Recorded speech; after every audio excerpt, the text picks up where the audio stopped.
Bienvenue sur ma chaîne. L'arrivée de Lionel Messi à l'Inter Miami a fait la une des journaux l'année dernière, lorsque le vainqueur de la Coupe du Monde 2022 a rejoint la MLS contre Barcelone ou l'Arabie Saoudite.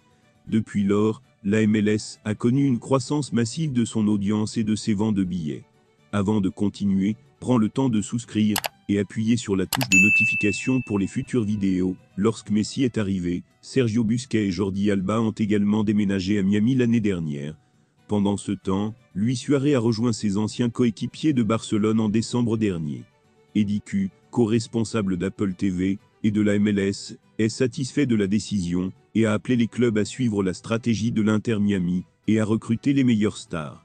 Après la victoire 2-0 de Miami sur le Real Salt Lake, Q a révélé que l'arrivée de Messi avait entraîné une augmentation des commandes en Europe, en Amérique du Sud et en Amérique du Nord. Je suis content qu'il y ait des équipes qui essaient sérieusement. Évidemment, ce qu'a fait l'Inter Miami en est un exemple, et je pense que davantage d'équipes sont nécessaires, et je pense qu'il y en aura, a-t-il déclaré.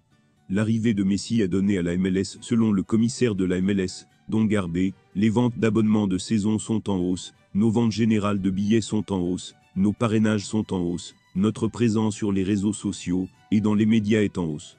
Tout cela apporte une reconnaissance mondiale à la Ligue.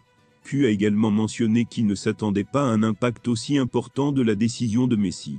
J'ai été choqué. Je n'en avais aucune idée, parce que je savais que cela aurait un impact, mais je pensais que cela prendrait du temps. Il a simplement fait bouger les choses très rapidement d'un point de vue mondial et américain, a-t-il déclaré. Donc non, je n'ai pas apprécié sa puissance et sa portée, c'est incroyable à voir, a-t-il ajouté. En 2022, Apple et la MLS ont signé un accord majeur, qui permettra à Apple de diffuser en direct tous les matchs de championnat, dans le monde pendant 10 ans, pour au moins 250 millions de dollars par saison. MLS et Apple auraient offert à Messi une part des bénéfices générés par les nouveaux abonnés au service de streaming MLS Season Pass d'Apple TV. Parallèlement, Apple TV a également publié une série documentaire en 4 parties sur Messi, qui couvrira également sa Coupe du Monde. L'absence de Lionel Messi de l'Inter Miami à Hong Kong lui a donné 2 chances de le voir jouer aux États-Unis le mois prochain. Messi est susceptible de rejoindre l'Argentine championne en titre de la Copa América 2021 et de la Coupe du Monde 2022 pour 2 matchs afin d'aider le club à se préparer pour le tournoi de la Copa América de cet été. L'Argentine affrontera le Salvador le 22 mars au Lincoln Financial Field de Philadelphie et le Nigeria le 26 mars au Memorial Coliseum de Los Angeles, a-t-on annoncé jeudi.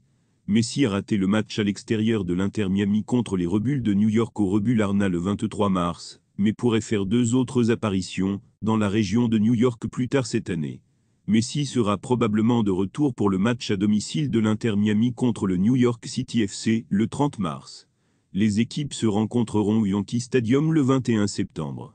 L'Argentine jouera son premier match de la Copa América contre le Canada au Trinité et Tobago le 20 juin au Mercedes-Benz Stadium d'Atlanta. Le deuxième match de l'Argentine aura lieu contre le Chili le 25 juin au MetLife Stadium à East Rutherford, New Jersey. L'Argentine affrontera également le Pérou en finale de la Copa América le 29 juin au Hard Rock Stadium de Miami Gardens, en Floride. Merci d'avoir regardé cette vidéo, et je vous prie de laisser vos commentaires.